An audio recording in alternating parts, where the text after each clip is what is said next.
નમસ્તે વિદ્યાર્થી મિત્રો। તો લાસ્ટ લેક્ચરમાં આપણે ચેપ્ટર નંબર 5 યુક્લિડની ભૂમિતિની સમજૂતી બરોબર છે તે ચેપ્ટર જે હતું તે આપણે કમ્પ્લીટ કરેલું હતું। હવે આપણે ચેપ્ટર નંબર 6 રેખાઓ અને ખૂણાઓ જોવાનું છે। તો સૌથી પહેલાં આપણે રેખાઓ અને ખૂણાઓ જોઈએ તો તેના વિશે થોડીક વાત કરીએ બરોબર કે સૌથી પહેલાં આપણે આની અંદર થિયરી જોવી જોશે, જેની થિયરી હું તમને અહીંયાથી લખાવીશ તે તમારે લખવાની છે। બીજી વાત કે આ ચેપ્ટરની અંદર તમારે પ્રમેયો પણ આવશે। પ્રમેય તમે બધા જાણો જ છો બરોબર છે કે આપણને કોઈ વસ્તુ એક આપેલી છે જેને આપણે સાબિતી સાથે આનો ઉત્તર આપવો પડે તો તેને પ્રમેય કહેવામાં આવે છે। પૂર્વધારણા કોને કહેવાય? પૂર્વધારણાનો મતલબ એ થાય કે જે વસ્તુ તમને આપેલી છે તે સનાતન સત્ય છે અને આપણે એ સ્વીકારી લઈએ બરોબર છે તો તેને પૂર્વધારણા કહેવાય। પણ જનરલી આપણે સ્વીકારી શકતા નથી પણ સાબિતી સાથે જે વસ્તુને આ દર્શાવવી પડે તેને આપણે પ્રમેય કહેશું બરોબર છે। એટલે આના પ્રમેય પણ આપણે આ ચેપ્ટરની અંદર જોવાના છે। ત્યારબાદ એક ખાસ નોંધ, મેં તમને આજે ગ્રુપની અંદર એક PDF નાખેલી છે। તે PDF જે છે તેની અંદર તમારે કેટલો સિલેબસ પૂછાશે તથા કેટલો સિલેબસ ટૂંકમાં નીકળી ગયો છે બરોબર તેની વિગત છે, જેમાં ચેપ્ટર આખા નથી નીકળ્યા પણ તેની અંદરથી અમુક દાખલાઓ કાઢી નાખેલા છે જેની વિગત પણ આપેલી છે। એટલે આ ચેપ્ટરની અંદર જે ટૂંકમાં આપણને પૂછાવાનું છે બરોબર છે તે જ આપણે ખાલી અત્યારે જોશું બરોબર। પછી સમય મળશે તો આપણે આગળનું પણ જોશું। રેડી? તો હવે દરેક વિદ્યાર્થી મિત્રો પોતાની પેન અને પેપર લઈને રેડી રહે। ઉપર સૌથી પહેલાં એક ચેપ્ટર લખો, ચેપ્ટર નંબર 6 રેખાઓ અને ખૂણાઓ બરોબર છે। હવે આ ચેપ્ટરની અંદર જે થિયરી આવે છે તે થિયરીની આપણે વાત કરીએ બરોબર। તો થિયરી માટેનો સૌથી પહેલો મુદ્દો સ્ટાર કરીને લખો, મૂળભૂત પદો તથા વ્યાખ્યાઓ। મૂળભૂત પદો તથા વ્યાખ્યાઓ બરોબર, જેની અંદર આપણે પહેલી વ્યાખ્યા લખશું રેખાખંડની। એટલે લખો રેખાખંડ।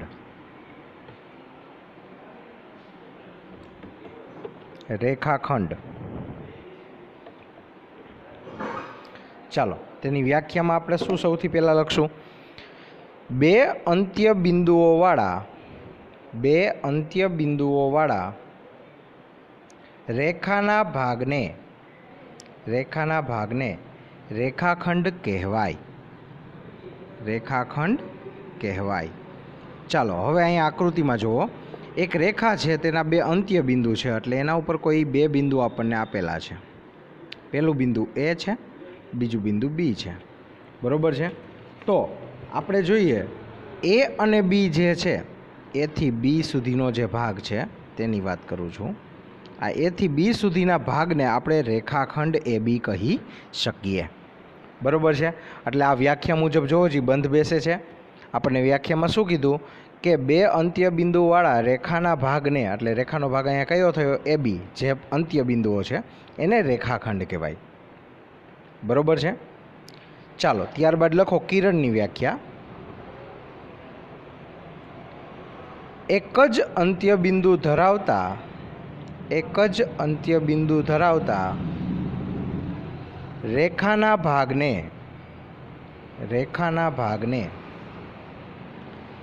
કિરણ કહે છે।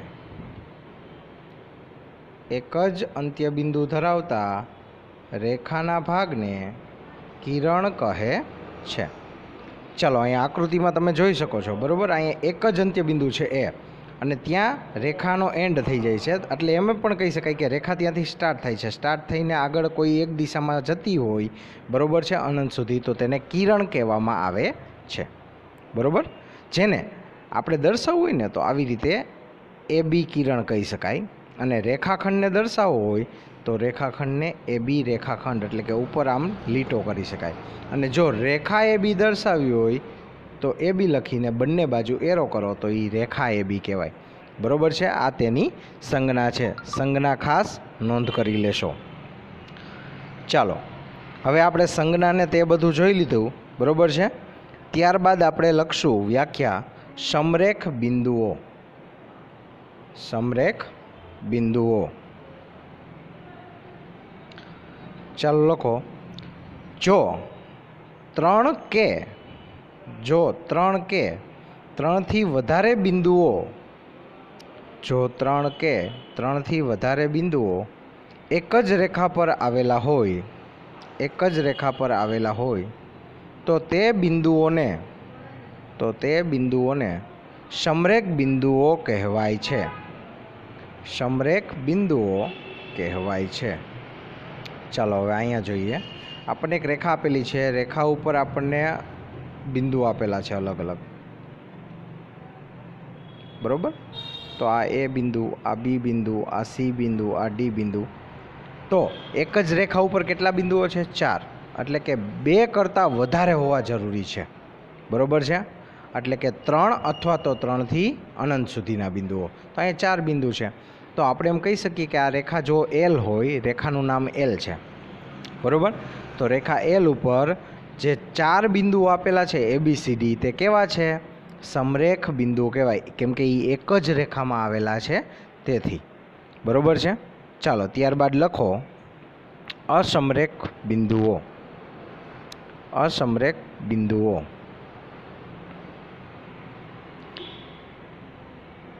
એક જ રેખા ઉપર જો 3 બિંદુ આવેલા ના હોય તો તેને અસમરેખ બિંદુઓ કહેવાય છે. અસમરેખ બિંદુઓ કહેવાય છે. એટલે કે એક જ રેખા ઉપર 3 બિંદુઓ નથી આવેલા, એટલે એ બી છે અને ત્રીજું બિંદુ અહીંયા ક્યાંક છે. તો આ ત્રણેય બિંદુઓ સમરેખ કહેવાય નહીં, કેમ કે સી બિંદુ રેખા ઉપર આવેલું નથી, બરોબર છે. તેથી આપણે તેને સમરેખ બિંદુ કહી શકાય નહીં. જો રેખા ઉપર હોય તો તેને સમરેખ બિંદુ કહેવાય, બરોબર છે. ચાલો ત્યારબાદ લખો કે બાજુઓ લખો. ચાલો બાજુઓની વ્યાખ્યા.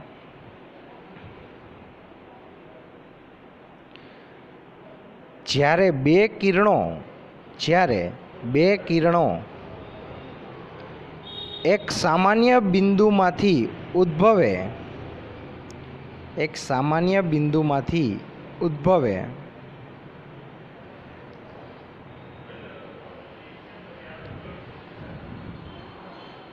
ત્યારે ખૂણો બને છે. તમે આકૃતિમાં જોઈ શકો છો, 2 કિરણો હતા, એ એક જ જગ્યાએથી ઉદ્ભવ્યા. આને ઓ કિરણ, ઓ બિંદુ કહું. ઓ બિંદુમાંથી એક આ કિરણ ઉદ્ભવ્યું, ઓ એ કિરણ, અને ઓ બિંદુમાંથી ઓ બી કિરણ ઉદ્ભવ્યું. તો એ બંને વચ્ચે જે ટૂંકમાં ખૂણો છે તેને આપણે ખૂણો કહેવામાં આવે છે. અંત્ય બિંદુથી ઉદ્ભવે ત્યારે ખૂણો બને છે. ચાલો એમાં લખો અહીં ખૂણો બનાવતા કિરણોને એટલે કે આ ખૂણો જે બનાવ્યો છે આ કિરણને બાજુઓ કહેવામાં આવે છે. અને સામાન્ય અંત્ય બિંદુને, આ સામાન્ય અંત્ય બિંદુ થયું, તેને ખૂણાનું શિરોબિંદુ કહે છે. બરોબર છે. ચાલો હવે હું તમને ખૂણાનું જરાક સમજાવી દઉં, બરોબર છે. ખૂણો કોને કહેવાય એ તો તમે જાણી જ ગયા છો, બરોબર. જો ખૂણો 90 કરતાં ઓછો હોય, ખાસ સાંભળજો, આ રીતનો કોઈ ખૂણો બન્યો તો આ 90 કરતાં ઓછો થયો, બરોબર છે. કઈ રીતે ખબર પડે? જો 90 હોય ને તો એ આવી રીતે આમ હોય, કાટખૂણો. આમ 2 કિરણ હોય, આ ખૂણો 90નો કહેવાય, કાટખૂણો. હવે અહીંયાથી હું કોઈક એક રેખા દોરું, ખાસ સાંભળજો.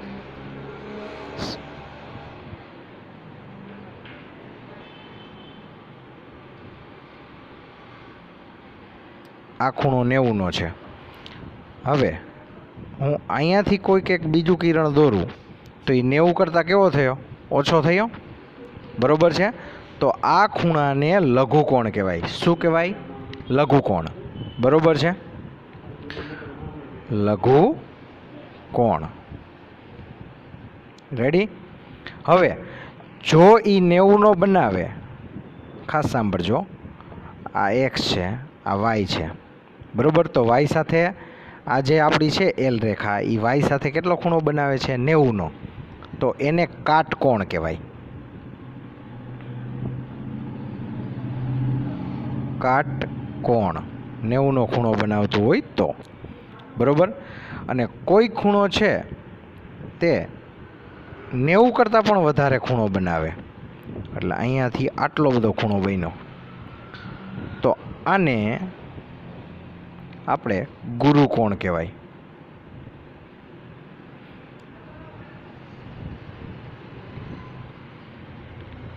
રેડી? હવે ખાસ સાંભળજો આ ત્રણ વસ્તુ. 90થી ઓછો ખૂણો હોય તો લઘુકોણ, 90 હોય તો કાટકોણ, અને 90થી વધારેનો ખૂણો હોય તો ગુરુકોણ કહેવાય. રેડી? હવે આ ત્રણ વસ્તુ સમજાઈ ગઈ. હવે સરળ કોણ સમજાવું.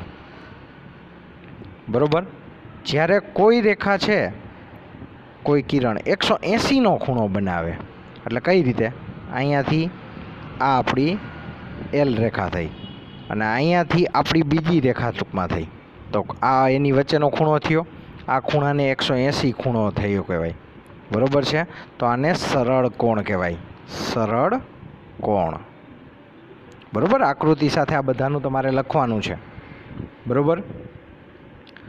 અને બીજી વાત, જો 180થી 360ની વચ્ચે હોય ખૂણો, 180થી 360ની વચ્ચે, એટલે માની લ્યો કે આ એક કોઈ ખૂણો છે, બીજો હું અહીંયા રાખું, આ અંદરનાને તો લઘુકોણ કહેવાય, પણ હું અહીંયાથી લઈને આટલો ખૂણો લઉં છું, બરોબર છે?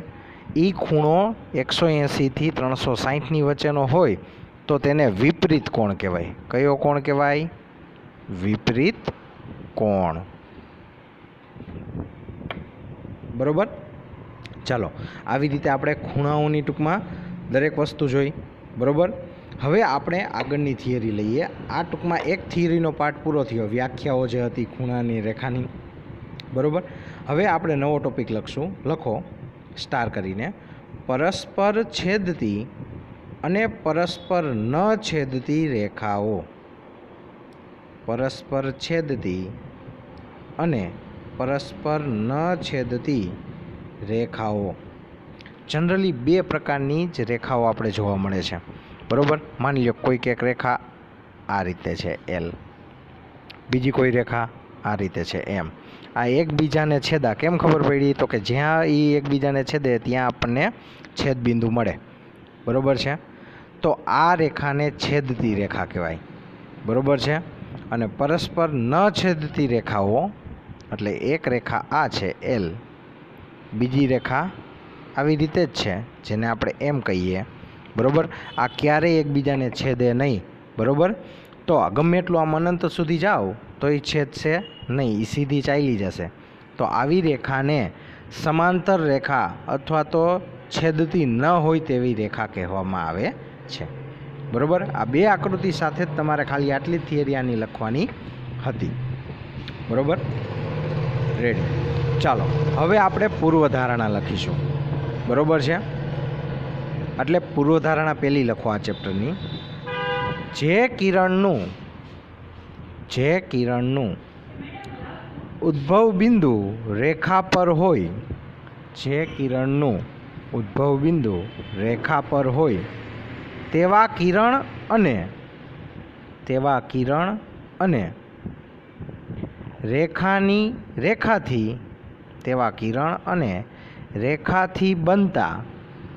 રેખાથી બનતા બંને ખૂણાઓનો સરવાળો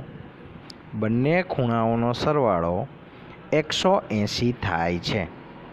180 થાય છે. ચાલો ધ્યાન આપો શું કહેવા માગે છે.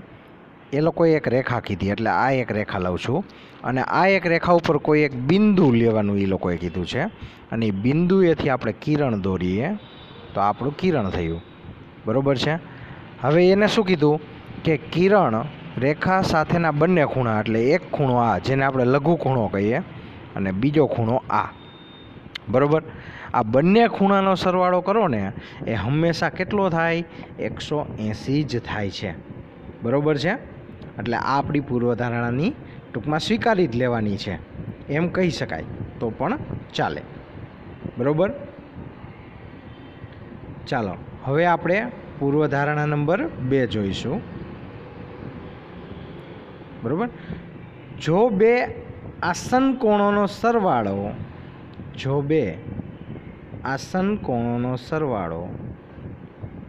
180 હોય 180 હોય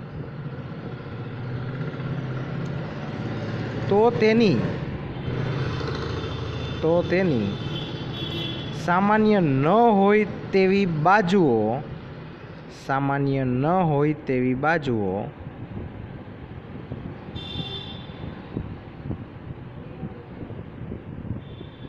એક રેખા બનાવે છે.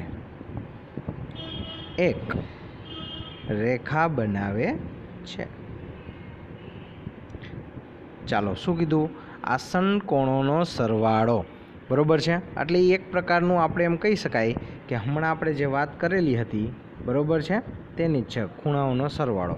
માની લ્યો કે કોઈ એક રેખા છે, એક ટૂંકમાં અંત્ય બિંદુ છે, અહીંયાથી આ તરફ કિરણ જાય છે, બરાબર છે, આ તરફ બીજું કિરણ જાય છે અને આ તરફ ત્રીજું કિરણ જાય છે, બરાબર છે. હવે તમે જુઓ, આ પહેલું કિરણ, આ બીજું કિરણ, આ ત્રીજું કિરણ, બરાબર. હવે આપણને શું કીધું? આસન કોણોનો સરવાળો.